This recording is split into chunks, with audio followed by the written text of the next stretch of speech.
Hello everyone.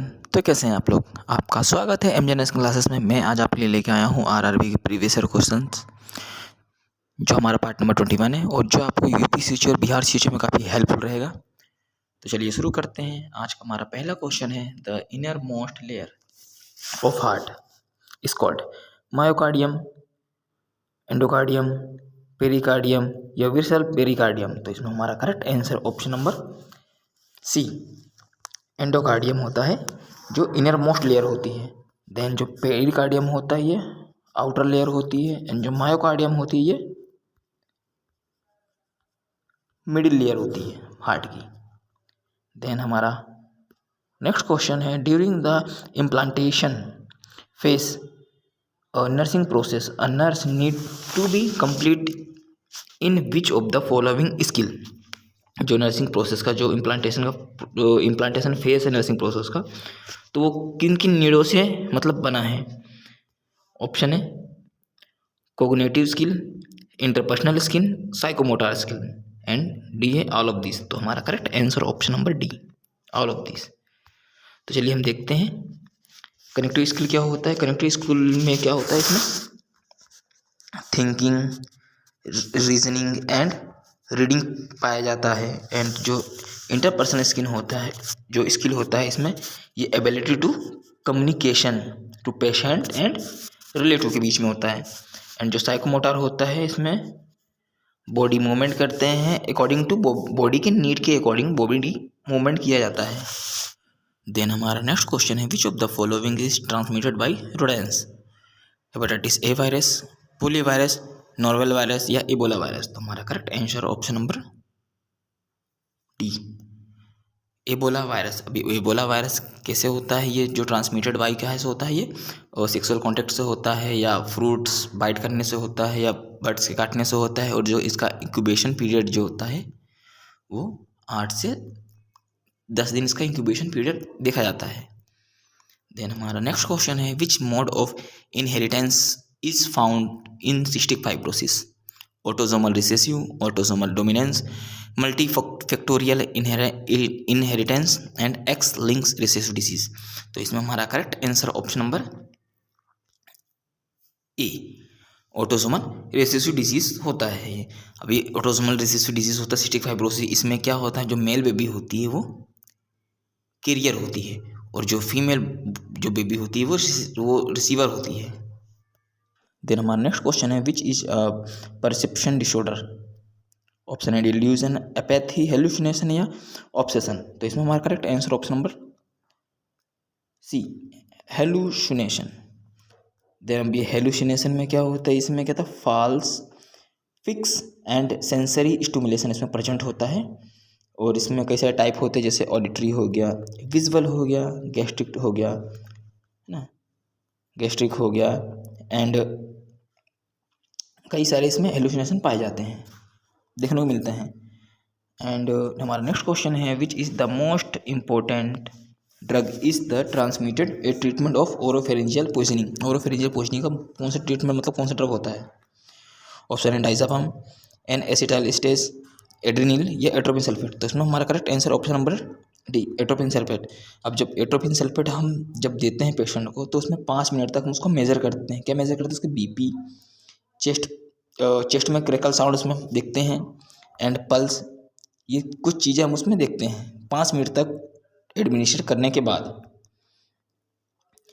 Then हमारा next question है, the oval plan is blueprint is answer the research question is called. तो इसमें हमारा correct answer option number a research design. Research design जो होता है blueprint होता है। देन हमारा नेक्स्ट क्वेश्चन है, which one of the following is जेंटाइटिस is not included of COPD। इन चारों चीज़ों में से कौन सा COPD में इंक्लूडेड नहीं होता है। Asthma, chronic bronchitis, emphysema and pneumonia. तो हमारा correct answer option number D जो निमोनिया होता है वो COPD में इन्वॉल्व नहीं होता है। एंड जो इसमें जो मेनली इन्वॉल्व होता है वो होता है अपना ब्रोंकाइटिस और एम्फाइसीमा। ये 2 चीज़ में मेनली इन्वॉल्व होती है। एंड जो डेवलप मेंटिंग मतलब जो डेवलप करती है अस्थमा से, जैसे सीओपीडी में कन्वर्ट हो जाता है तो वो एयरवे होता है, जो मतलब अस्थमा होता है जो डेवलप करती है। एंड जो अपना क्रोनिक ब्रोंकाइटिस और एम्फाइसीमा होता है, ये जो डेवलपमेंट ऑफ एयरवे ऑब्स्ट्रक्शन भी कर सकता है। देन हमारा नेक्स्ट क्वेश्चन है vagina acidically in maintain by. Vagina की जो एसिडिकली जो है, जो एसिड होती है, उसको कौन मेंटेन करके रखता है वेजाइना की एसिडिक को? तो हमारा है स्ट्रेप्टोकोकस, डोडालाइन बेसिलाई, म्यूकोबेसिलाई या एसिडोबेसिलाई। तो इसमें हमारा correct answer option number B, Doderlein bacilli. अब डोडालिन बेसिलाई क्या होता है? ये जो अपना तो वेजाइना को तो ये अपना पीएच को मेंटेन कर रखता है, और जो इसको काहे से देखा जाता है? सीन इन पेप स्मेयर जो टेस्ट करते हैं उसमें देखा जाता है। देन वेजाइना का जो नॉर्मल पीएच होता है 3.8 से 4.2 होता है, नॉर्मल पीएच वेजाइना का होता है। एंड जो वेजाइना पीएच मेंटेन करके रखता है वो डोडल बेसिलाइन होता है, और इसका एक और नाम होता है लैक्टिक एसिड होती है। देन हमारा नेक्स्ट क्वेश्चन है the primary purpose of administer corticosteroid to the child with nephrotic syndrome is. जब हमारे पास एक नेफ्रोटिक सिंड्रोम का पेशेंट है, देन उसको हमने कोर्टिकोस्टेरॉइड ड्रग प्रोवाइड की है, तब उसके हम इफेक्ट क्या देखेंगे? ऑप्शन है to increase blood pressure, to decrease proteinuria, to prevent infection and to reduce inflammation. तो हमारा correct answer option number B, to decrease proteinuria. Then इसके अलावा प्रोटीनयूरिया के अलावा भी मतलब प्रोटीनयूरिया होता है, एडीमा हो जाता है, एंड हाइपोएल्बुमिनिया देखा जाता है, और हाइपर बिलिरुबिनिया भी देखा जाता है। और इसके अलावा भी हाइपरलिपिडीमिया भी पेशेंट में देखा जाता है। और देन इसमें high cholesterol and triglyceride level भी इसका बढ़ जाता है नेफ्रोटिक सिंड्रोम में।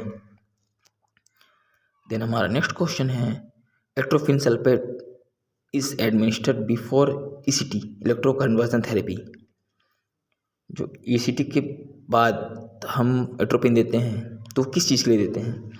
To relax muscles, to elevated anxiety, to a short acting anaesthesia, या टू रिड्यूस सिक्रीशन। तो हमारा correct answer option number D, to reduce secretion. Then हम इसका जो एट्रोपिन का डोज कितना देते हैं? 0.6 mg टू 1 mg देते हैं, और वो कब देते हैं? आफ्टर बिफोर मतलब इसके बिफोर 30 मिनट, 30 मिनट के बाद, मतलब ईसीटी के 30 मिनट के बाद हम देते हैं। देन हमारा नेक्स्ट क्वेश्चन है expected date of delivery calculate by use.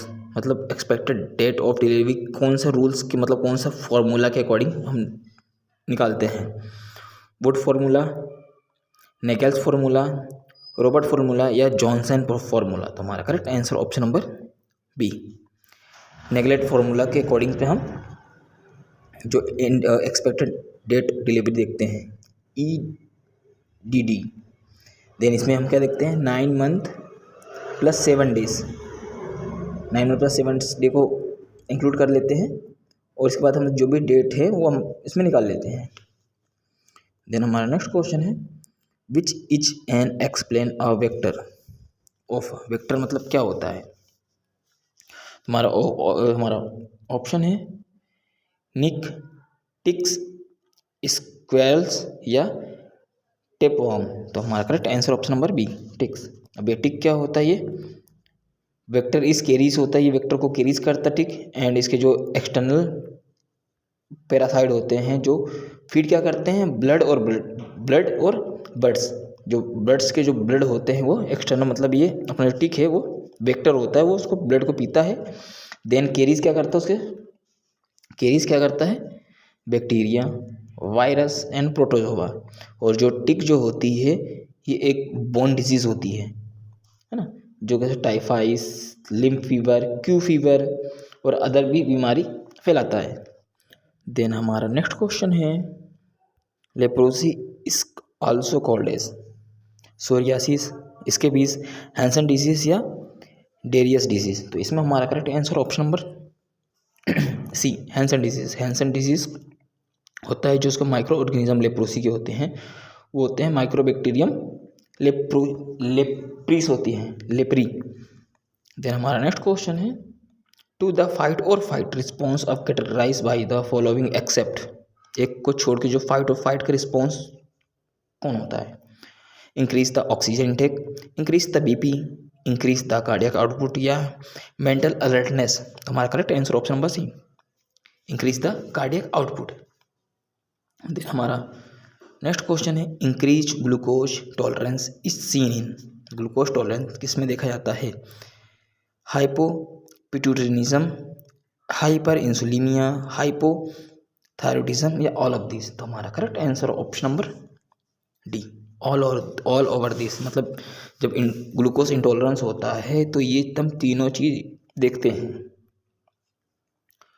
Then हमारा नेक्स्ट क्वेश्चन है sterilisation of glassware is done through.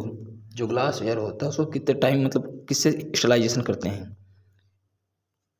Option है फूमिगेशन से, डिसइंफेक्शन, ड्राई हीट या मॉइस्चर हीट। तो हमारा correct answer option number C, dry heat. जो glass heat को है, ग्लासवेयर है, उसको हम ड्राई हीट से करते हैं। जो उसका टेम्परेचर होता है वो 190 सेंटीग्रेड होता है। अगर फ़ारेनहाइट में देख लेते तो 375 फ़ारेनहाइट होता है। एंड जो उसका जो टाइमिंग, दोनों का टाइमिंग कितना होता है? 6 से 12 मिनट तक हम स्टरलाइज करते हैं। देन हमारा नेक्स्ट क्वेश्चन है sociology help nurse is known about. Option है personal life, social life, community या पॉलिटिकल्स। तो हमारा correct answer option number C, जो सोशियोलॉजी होती है वो सोशल लाइफ ही करती है। सोशियोलॉजी में सोशल लाइफ, जो सोशल लाइफ का क्या होता है? गोल होता है, क्या होता है इसका गोल? क्या होता है? इलनेस से प्रिवेंट करना एंड हेल्थ प्रमोशन करना। देन हमारा नेक्स्ट क्वेश्चन है which is the number of chromosome present in the gametes eggs and sperm of human beings. जो ह्यूमन बींग्स में जो एग्स और स्पर्म होता है, इसके बाद जो बेबी जाइगोट, दोनों के फ्यूजन के बाद बेबी जाइगोट बनता है। तो बस क्या पूछा हमको? एग्स में पूछा कितने क्रोमोसोम पाए जाते हैं। Number no chromosome, 1 set chromosome, 22 pair chromosome या 3 सेट क्रोमोसोम। तो हमारा correct answer option number B, 1 set chromosome पाए जाते हैं। और जो 1 सेट क्रोमोसोम में मेल और फीमेल में देखा है दोनों में 23 क्रोमोसोम होते हैं। और जब ये 23 मिलके एक मिल जाते हैं तो 4 से 6 आवर्स के बाद ये जाइगोट में कन्वर्ट हो जाते हैं। देन हमारा नेक्स्ट क्वेश्चन है 45 विच of the following enzyme is not involve in the digestion with carbohydrate. जो कार्बोहाइड्रेट में डाइजेशन में इसमें से कौन इन्वॉल्व नहीं होता है? लैक्टोज, सुक्रोज या अमाइलेज या लाइपेज। तो हमारा correct answer option number D, जो लाइपेज होता है वो इन्वॉल्व नहीं होता है। बाकी लैक्टोज, सुक्रोज और अमाइलेज ये तीनों चीज़ इन्वॉल्व होती है कार्बोहाइड्रेट के डाइजेशन के लिए। देन हमारा नेक्स्ट क्वेश्चन है the legal definition of death that facilitate organ donation patient to the cessation of pulse. मतलब जब एक पेशेंट की डेथ हो जाती है तो सब उसका ऑर्गन डोनेट करते हैं तो पहले हम क्या देखते हैं? डोनेशन के पहले pulse, respiration, circulatory function and function of the brain is इंटेलिटी। तो हमारा correct answer option number A. हम सबसे प्राइमरी उसका पल्स देखते हैं कि वो मतलब अभी लाइव है कि डेथ हो गया है। देन जो लीगली देखा जाए तो इसमें 1 डॉक्टर इंक्लूडेड होता है, 1 मेडिकल ऑफिसर इंक्लूडेड होता है जो न्यूरोलॉजिकल होते हैं। देन वो मतलब पेशेंट का ब्रेन देखते हैं, पहले पल्स देखते हैं, ब्रेन की एक्टिविटीज़ देखते हैं। वो सब कुछ एक बार क्लियर करने के बाद पेशेंट को डेथ डिक्लेयर करते हैं। देन हमारा नेक्स्ट क्वेश्चन है इंट्राओसियस ड्रग एडमिनिस्टर इस टिपिकल यूज ऑफ चिल्ड्रन। जो इंट्राओसिकल ड्रग होता है एडमिनिस्टर करते हैं वो कितने एज के पेशेंट को हम एडमिनिस्टर करते हैं? तो है कैटेगराइज इल अंडर 6 ईयर, कैटेगरी इल अंडर 6 एज, अंडर एज 6 या ओवर एज 6। तो हमारा करेक्ट आंसर ऑप्शन नंबर ए, जो होता है कैटेगराइज इल अंडर 6 ईयर होता है। देन वैसे देखा जाए तो 3 ईयर के बेबीज़ में इंट्राओसियस ड्रग इंस्टॉल करते हैं। देन ये इंट्राओसियस क्या होता है, जो नीडल प्रिक करते हैं कहाँ, डायरेक्ट बोन में, और इंसर्ट करते हैं मेडिसिन, उसको इंट्राओसियस बोला जाता है।